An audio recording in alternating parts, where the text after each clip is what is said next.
Étant donné que nous sommes dans un moment de souffrance, de douleur, avec beaucoup de peine, où il y a eu malheureusement énormément de pauvres malheureux qui ont été assassinés d'une manière brutale par des êtres ignobles qui sont assoiffés que de sang. Cette vermine de ce qu'on appelle les Palestiniens qui sont un mélange. Oui, à l'époque des croisés, il y a eu un mélange entre Édom et Ishmaël, c'est-à-dire qu'ils ont en eux toute la pourriture, toute la saleté de Édom et de Ishmaël. C'est pour ça qu'ils sont aussi cruels, aussi mauvais qu'ils peuvent être. Ils ont tout le mal rassemblé chez eux. D'ailleurs, nous le savons que ce qui était marqué, que lorsque Esav veut se venger de Yaakov, il va aller s'accoupler avec la fille de Ishmaël, et c'est une allusion à ce qui se passe actuellement, où cette vermine, cette sale race de gens cruels, de bandits, de gens qui n'ont qui ont que le plaisir de tuer, qui n'ont aucun but dans la vie, c'est que de faire du mal. Mais nous devons comprendre qu'est-ce qui nous arrive. C'est sûr qu'on ne peut pas connaître tous les chemins d'Hachem, mais on doit quand même essayer de comprendre un peu les messages qui se passent, qu'est-ce qui se passe. La situation actuelle me rappelle la guerre de Kippour en 1973. Absolument, subitement en plein Kippour, il se passe cet événement où là, c'était un danger terrible pour le peuple d'Israël sur sa terre, où subitement il est attaqué, et il faut le savoir que ça a été quelque chose d'inimaginable.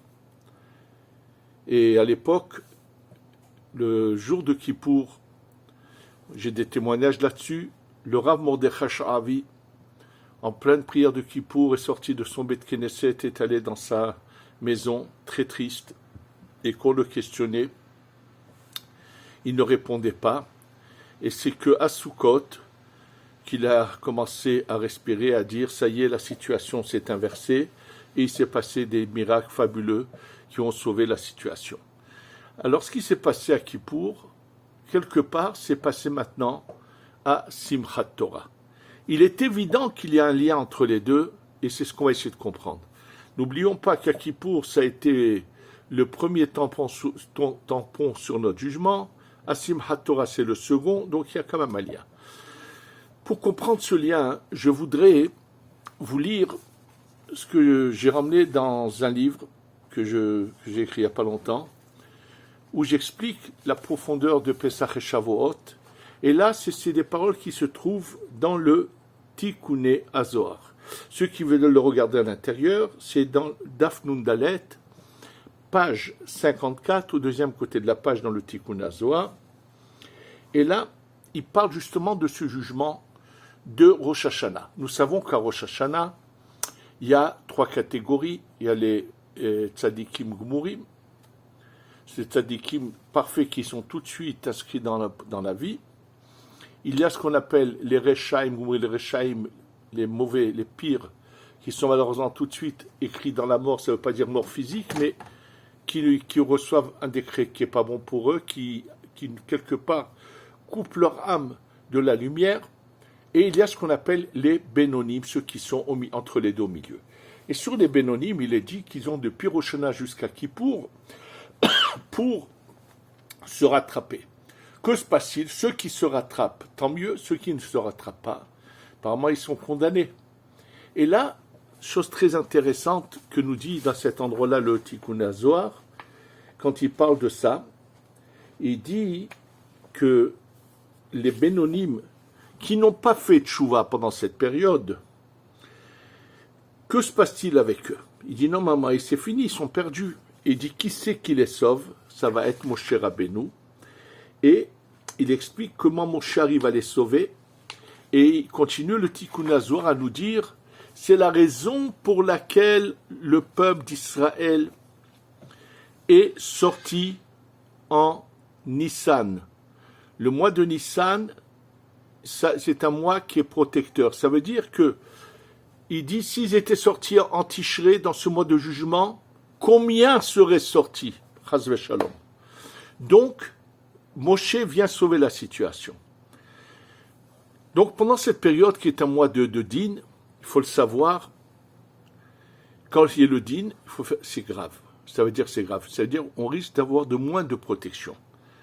Pour le comprendre, ce que je veux dire par là qu'on peut avoir moins de protection, je voudrais vous rappeler ce qui est marqué, ce qu'on a lu il n'y a pas longtemps dans Parashat Vayelech, dans le Sefer Devarim, chapitre 31, verset 16, où Hachem dit à Moshe, tu vas quitter ce monde, te coucher avec tes ancêtres, et il le prévient que malheureusement, il y aura des personnages dans le peuple d'Israël qui vont quitter le chemin de la foi, vont aller faire de mauvaises choses. Pourquoi Kadosh Baruch Hu a besoin de le mentionner ici à Moshe? Comme je l'ai vu dans les écrits du Harizal, on lui reproche quelque part à Moshe d'avoir emmené ce qu'on appelle le Erev Rav, ces Égyptiens convertis, qui malheureusement vont être la cause, c'est eux qui vont tirer vers le bas une partie du peuple d'Israël et les faire trébucher. Or, sachez que c'est Erev Rav qui était dans cette époque, qui sont ces Égyptiens convertis, qui sortent et qui viennent dans le désert. Finalement, aucun d'entre eux ne rentre en Eretz Israël, mais ils reviennent tous en Gilgoul, et comme le dit le Harizal, depuis son époque jusqu'à maintenant, nous sommes la réincarnation de cette génération du désert, et il dit les mots suivants. Et maintenant, la majorité de la génération, c'est les âmes du Erev Rav. Donc, pourquoi Hachem lui dit ça? Il dit à cause de cela, il va se passer un événement terrible. Et là, il lui dit quoi? Va anochi astir panai mehem bayoma'u. Je vais cacher mon visage ce jour-là. Al kol hara'a asher asa, sur tout le mal qu'il a fait. Ki pana el Elohim aherim. Parce qu'il s'est tourné vers d'autres dieux. Ça veut dire qu'il y a des renégats qui rejettent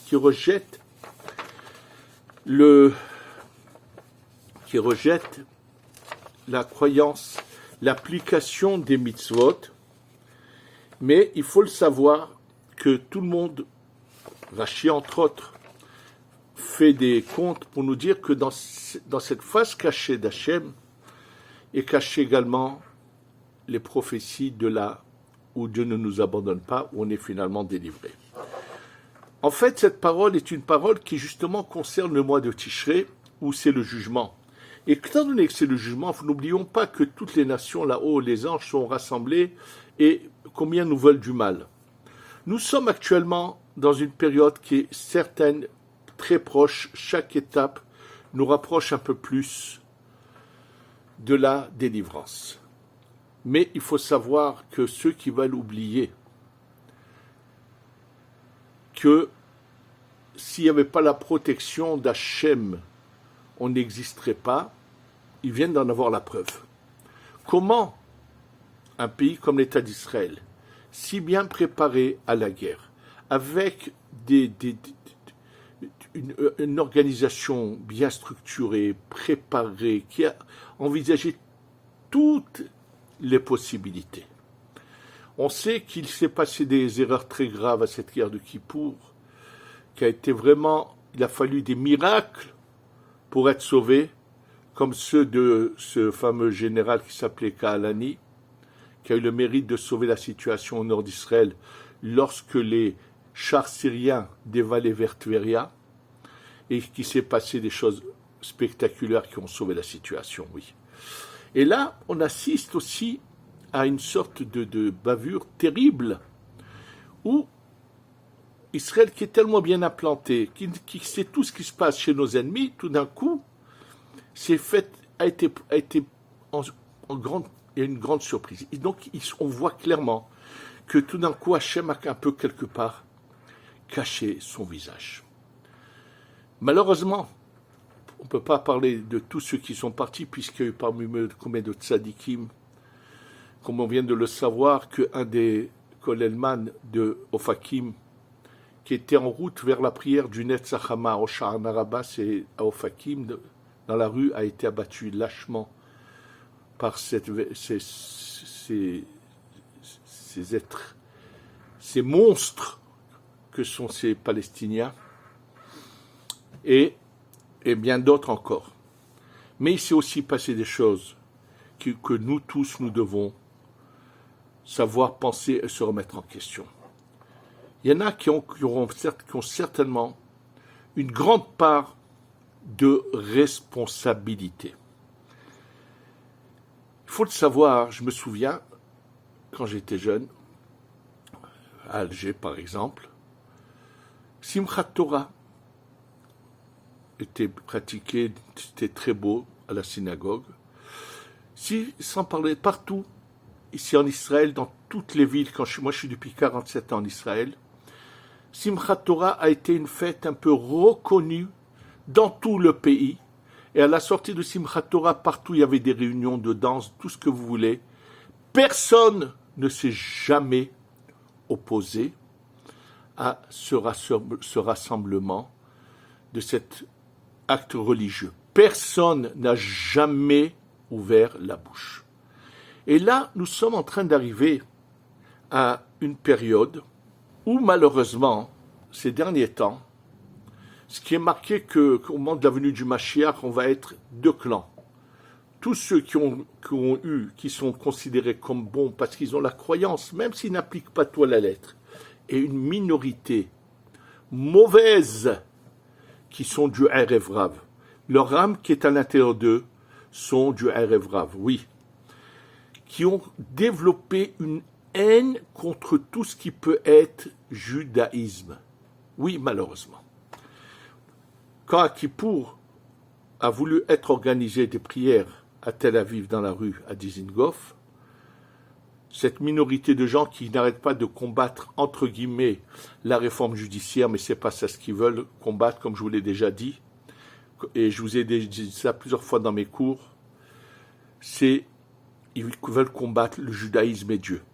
Et ces gens-là, de toutes les façons, il est marqué clairement qu'ils se retourneront contre nous, et il y a déjà je ne vais pas me prononcer puisque j'ai eu des écoutes, que certains qui sont dans les hautes sphères de l'armée ont une part de responsabilité et qui viendraient de ces gens-là, mais on en parlera qu'une fois qu'il y aura toutes les preuves à la pluie.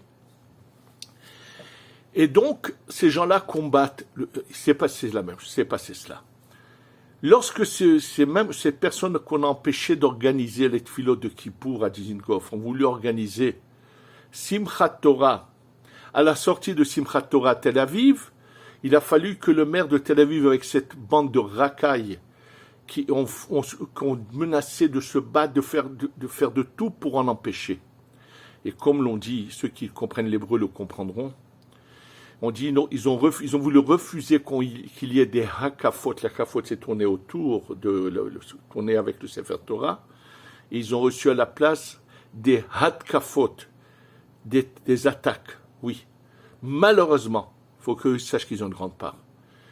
Et je voudrais dire au public, peut-être beaucoup ne le savent pas, mais une grande partie des morts que nous connaissons maintenant, le soir, ce vendredi soir, il s'est passé dans un kibboutz qui se trouve à côté de Niroz, donc près de la frontière avec Gaza, a été organisée une sorte de, ils ont appelé ça une sorte de rassemblement dans la nature, fête dans la nature, oui.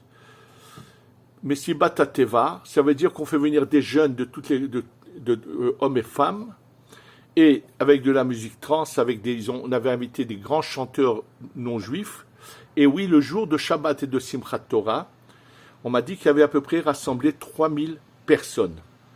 Et c'est un des emplacements que les Palestiniens, apparemment ils étaient au courant, puisqu'ils sont allés directement là-bas. Et sur place, on a trouvé plus de 200 corps tués, malheureusement. Et il y a juste il y a 2 heures de cela, pardon, m'a appelé une personne en pleurs, une jeune femme de Ashdod, mariée, très religieuse, qui m'appelait en pleurs parce qu'elle me dit « Nous sommes une famille de gens pratiquants. » Or, sa sœur de 20 ans, qui normalement respectait le Shabbat, mais qui a été entraînée par son petit copain, est allée à cette fameuse soirée et ils n'ont plus de nouvelles d'elle. Le nombre de blessés là-bas a été, ceux qui ont été sauvés, les articles vous montreront comment ils se sont sauvés à travers champs. Il s'est passé quelque chose de terrible. De nouveau, on assiste à des choses qui font de la peine. Tout cela, je pense qu'on doit essayer de parler à ces gens, à ceux qui veulent l'entendre. Parce que ceux qui ne voudront pas l'entendre, il faut qu'ils se rappellent ce qui est marqué dans le Zohar, que de la même manière qu'à la sortie d'Égypte, il y a eu cette plaie qui s'appelle les ténèbres, où sont morts beaucoup du peuple d'Israël qui ne voulait plus sortir. Le Zohar parle de 15 jours de ténèbres pendant lesquels ceux du peuple d'Israël qui deviennent nos ennemis, qui vont aller s'unir à nos ennemis pour nous détruire, seront anéantis. Donc, peut-être ce serait le moment qu'on soit tous unis, que tout le monde, même ceux qui ne veulent pas pratiquer, mais qu'ils aient au moins le respect de ceux qui pratiquent. Ne pas vouloir combattre Dieu et le judaïsme. Je pense que c'est important, mais il faut que vous sachiez. Quoi qu'il en soit, dans ce passou que je vous ai ramené, Vani Aster Asir Panaï, qui se trouve dans Parashat Vayelech, dans le chapitre 31, Rashi fait une allusion à la délivrance. Pas seulement Rashi, avec ça veut dire que dans cette souffrance-là, dans cette douleur qui vient de nous arriver, est le prémisse que ça y est, on est au bout, et que là, c'est incessant. Il est évident que le troisième temple est en train de descendre avec le Mashiach, et beaucoup de pays dans le monde se sont rapprochés d'Israël parce que leur ange là-haut le voit. C'est pour ça que le président américain a prononcé un discours d'une fraternité, d'un amour vis-à-vis d'Israël. On sait que l'Arabie saoudite se rapproche à grands pas, et c'est le cas de beaucoup de pays, parce que tous ceux qui voient que finalement la lumière est en train de descendre ici, leurs anges leur transmettent, veulent se rapprocher de cela, et il faut savoir que tous ceux qui ont versé une goutte du sang du peuple d'Israël vont payer très cher. Et Akadosh Baruch Hu va tous les anéantir. Ils ne savent pas quelle est la fin qui les attend à tous ceux-là, aussi bien ces Palestiniens que les Iraniens, que tous ceux dans le monde qui nous veulent du mal. Il faut qu'ils sachent que leur fin est proche, que la Géoula arrive. C'est ce qui se passe actuellement est un signe clair de la Géoula. Et là, Moshe Rabbeinu va se manifester, puisque c'est lui le dernier qui a été le premier qui a délivré, va délivrer, et on va voir la Géoula Shlema très proche. Renforçons-nous, on doit tous s'aimer les uns les autres, respect les uns des autres, et on va tous assister très prochainement à la Géoula Shlema, à la délivrance totale avec le Beth Amikdash Yavo, Bimera, Beyamenu, Amen, Ve, Amen.